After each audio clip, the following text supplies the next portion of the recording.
Assalamualaikum teman-teman, seperti biasa sebelum mulai Mimin mendoakan semoga teman-teman semua selalu dalam keadaan sehat walafiat. Oke, kali ini kita akan melanjutkan Martial Master versi novel bagian 810. Bagi yang baru bergabung, selamat bergabung. Dan bagi yang belum subscribe dulu lah agar Mimin tambah semangat lagi nih bikin videonya. Oke, kalau sudah kita langsung masuk ke isi ceritanya.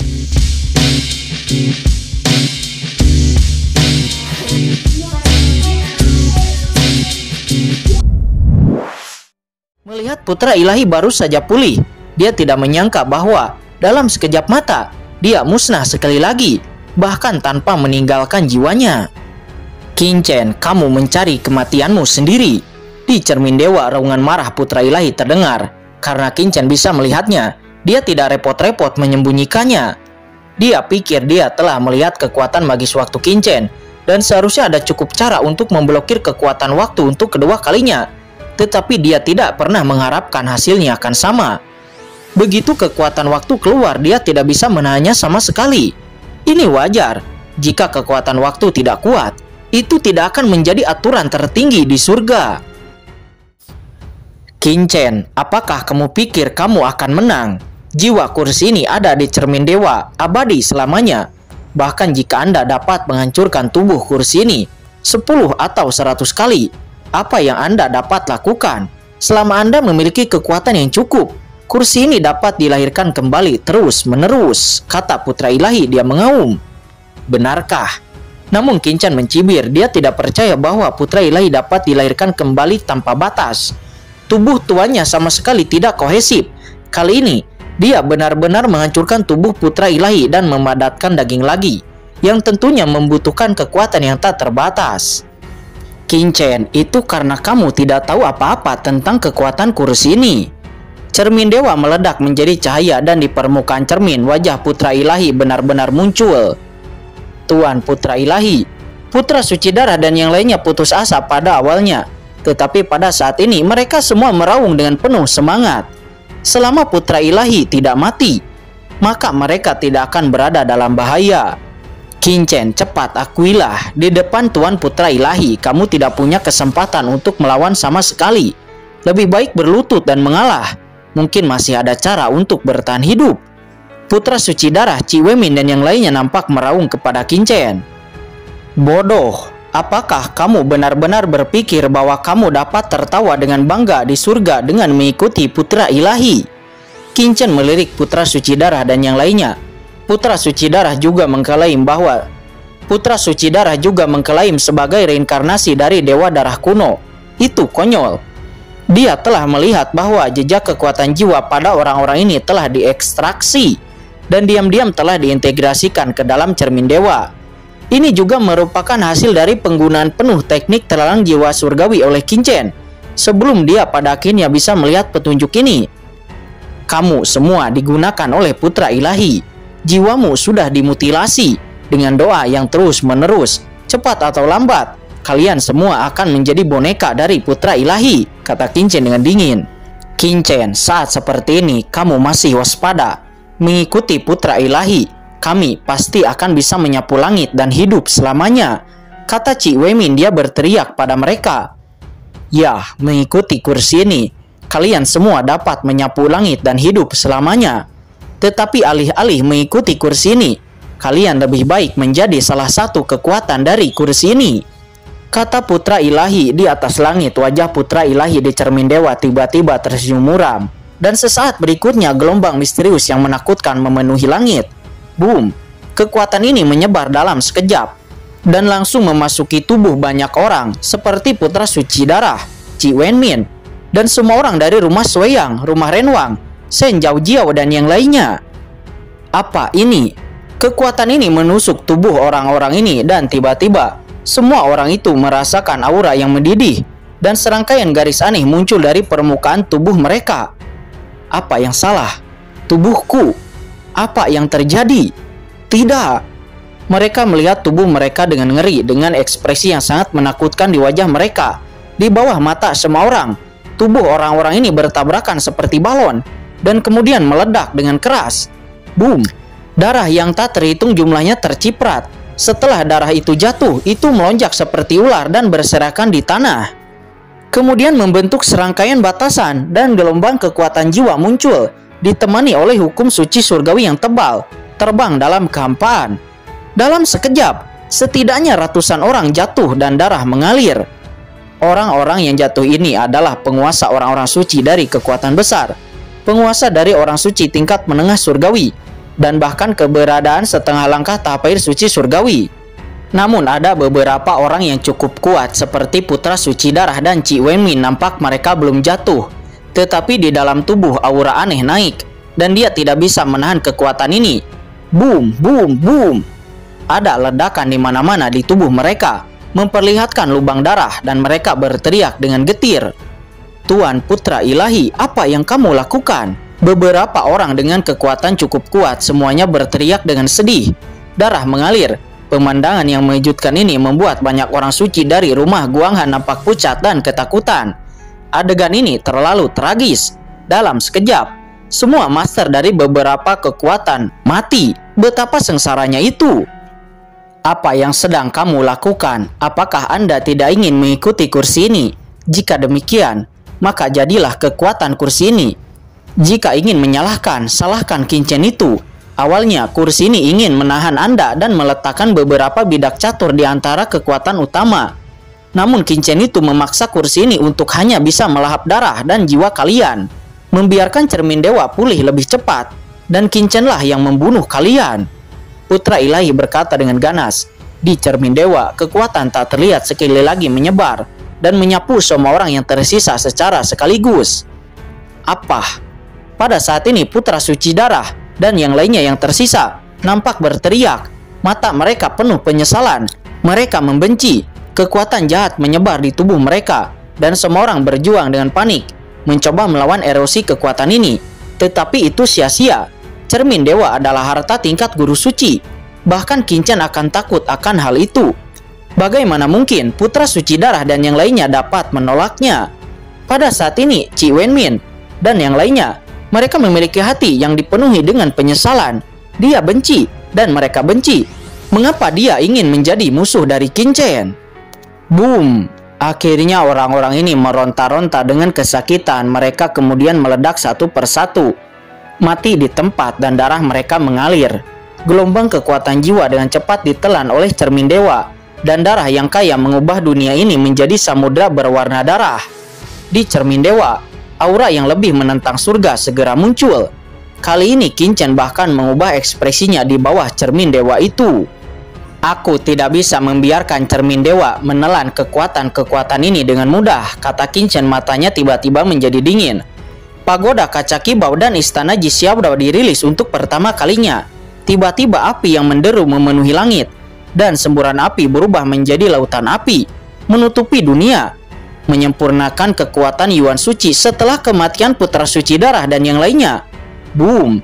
Qin-Chen dengan panik menyempurnakan asal-usul suci surgawi ini, bersaing dengan cermin dewa untuk mendapatkan kekuatan ini. Sial, Qin-Chen, kamu membuatku marah. Putra Ilahi meraung, dan cahaya dari cermin dewa sekali lagi bersinar. Dalam sekejap, suasana pagoda kaca kibau dan istana Ji Xiaodao dipadamkan. Bahkan beberapa kebakaran besar di langit dipadamkan, dan itu dipadamkan terus-menerus. Cermin dewa adalah harta tingkat guru suci, sedangkan pagoda kaca kibau dan istana Ji Xiaodao, keduanya hanyalah harta tingkat surgawi, yang merupakan perbedaan besar dari cermin dewa. Bagaimana itu bisa menahan tekanan dari cermin dewa?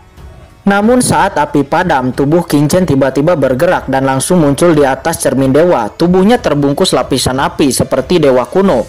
Ketika dia turun, pedang iblis berwarna hijau tua itu tiba-tiba menebas. Boom! Aura mengerikan meletus, dan banyak orang suci dari rumah Guanghan di bawah tidak dapat menahannya. Mereka berteriak lagi dan lagi, dan Wei Shiqing juga nampak terluka parah, mundur satu persatu. Mundur, kalian semua pergi dari sini. Serahkan padaku untuk menanganinya, kata Qin-Chen. Melihat ini, Qin-Chen langsung berteriak dengan dingin. Saat ini Wei Shiqing dan yang lainnya tidak dapat membantu sama sekali. Sebaliknya, jika mereka mati, kekuatan mereka akan diserap oleh cermin dewa dan menjadi kekuatan dari cermin dewa. Kakak Qin, bagaimana dengan kamu? Wei Shiking dan yang lainnya mengubah ekspresi mereka dan berkata, meninggalkan Qin Chen sendirian di sini, bagaimana mereka bisa melakukannya? Kemana kalian bisa pergi? Cermin dewa itu meraung berulang kali. Hantu muncul dan napas anti cuaca pecah. Dan itu datang langsung. Tiba-tiba ada korban dari murid rumah Guanghan. Selama mereka jatuh, semua kekuatan akan ditelan dan diserap oleh cermin dewa. Cepat pergi! Teriak Qin Chen seraya melayangkan pedangnya dan menusuk cermin dewa itu. Dan kemudian dia berteriak dengan marah. Kalian tidak perlu peduli padaku. Jika kalian tetap ada di sini, kalian akan mati. Cepat pergi! Wei Shiking dan yang lainnya ragu-ragu sejenak dan pada akhirnya mereka hanya bisa menggertakkan giginya dan pergi satu demi satu. Kemana kalian bisa pergi? Putra ilahi ingin menghentikannya. Tetapi saat ini Qin Chen kemudian memacu kekuatan supernatural waktu. Tiba-tiba waktu terhenti sesaat. Namun ini sudah cukup. Wei Shiking dan yang lainnya bersatu dan berubah menjadi formasi besar. Mereka mematahkan belenggu dan menghilang dari sini. Kurang ajar, putra ilahi meraung. Tapi tidak apa-apa, Qin Chen. Kursi ini akan membunuhmu terlebih dahulu. Lalu pergi untuk membunuh semua orang itu. Dan menjadi makanan kursi ini. Kursi ini ada di dalam cermin dewa. Kekuatan waktumu tidak akan membahayakan kursi ini, kata putra ilahi. Benarkah, kata Qin Chen, matanya tiba-tiba tenang. Apakah Anda pikir Anda dapat menahan seranganku dengan bersembunyi di harta suci cermin dewa itu dan bertindak sebagai kura-kura? Hahaha, masih bisakah kamu melukai kursi ini? Kata putra ilahi seraya tertawa. Lihat saja, kata Qin Chen. Segera pedang iblis hijau itu menghilang dari tangan Qin Chen. Dan sesaat berikutnya, senjata sihir hitam muncul di tangan Qin Chen. Itu adalah pedang karat misterius. Segera setelah pedang karat misterius itu keluar, napas dingin tertinggal di Kampan, seolah-olah jatuh ke dalam neraka es. Ini, putra ilahi yang berada di dalam cermin dewa benar-benar merasakan napas dingin ini dan jiwanya bergetar. Menatap senjata pedang hitam di tangan Qin Chen dengan kaget, menunjukkan ekspresi ngeri. Begitu pedang karat misterius itu muncul di tangan Qin Chen, aura dingin segera terisi, dan aura dingin itu bisa menembus cermin dewa, membawa perasaan dingin kepada putra ilahi. Hati putra ilahi sangat terkejut dan dia hanya merasa jiwanya bergetar. Dia sekarang berada di dalam cermin dewa, harta tingkat guru suci. Tidak peduli seberapa kuat aturan es itu tidak dapat menembus cermin dewa miliknya. Tetapi pedang hitam pekat di tangan Qin Chen benar-benar bisa menembusnya, membuatnya merasa kedinginan. Bahkan harta karun tingkat guru suci tidak bisa menahannya. Bagaimana ini mungkin? Senjata macam apa itu? Kata putra ilahi, dia terkejut. Bukankah kamu mengatakan bahwa orang lain tidak akan dapat menyakitimu? Kalau begitu tuan muda ini ingin melihatnya, kata Qin Chen seraya tersenyum dingin. Kemudian menoleh ke arah Chen Sisi lalu berkata, Sisi, kamu tetap di situ, tunggu aku sebentar. Setelah mengatakan itu, tiba-tiba Qin Chen bergerak.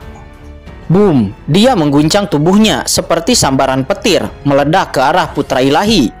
Putra ilahi secara naluriah merasakan sedikit krisis, dan dia buru-buru ingin mengendalikan cermin dewa untuk mundur.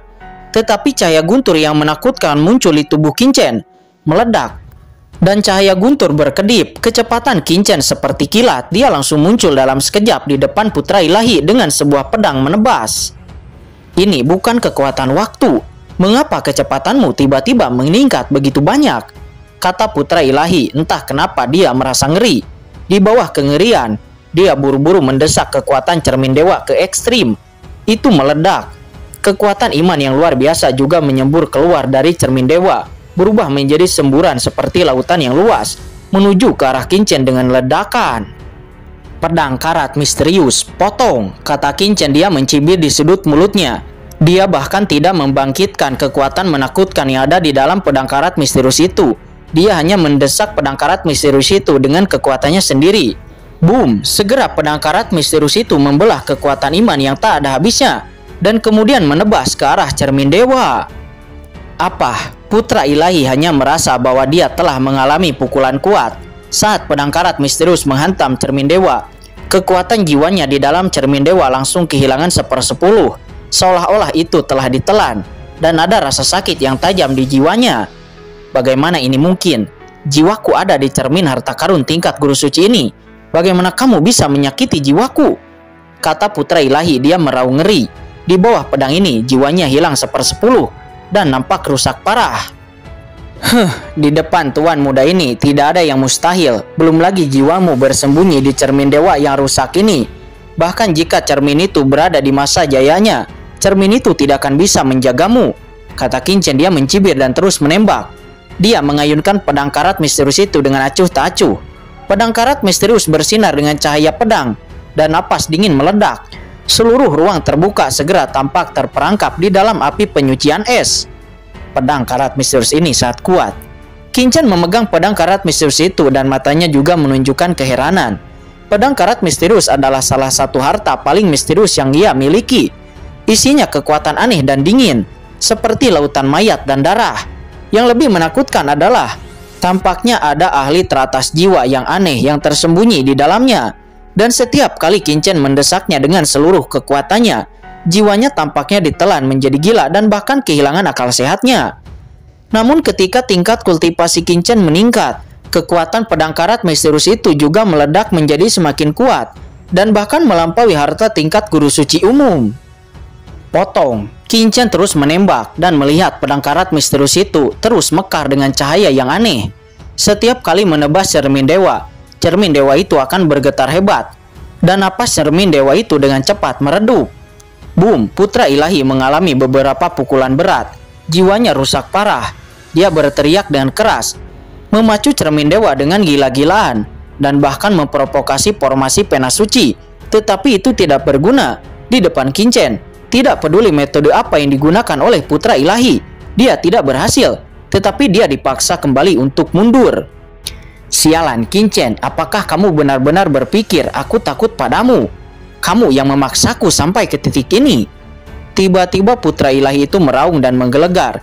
Cahaya menyilaukan keluar dari cermin dewa.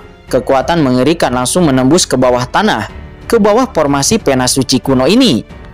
Pada saat berikutnya, pedang karat misterius di tangan Qin Chen juga ditebas dengan parah kepada cermin dewa itu lagi.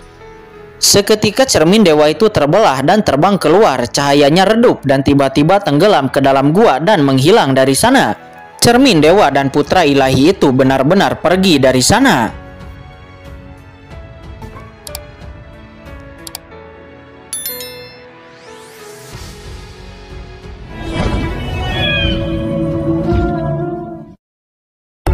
Oke guys, sudah dulu ya. Jangan lupa subrek biar lanjut terus ceritanya. Bagi yang sudah subrek, mudah-mudahan dimudahkan rezekinya. Mimin undur diri. See you next and goodbye.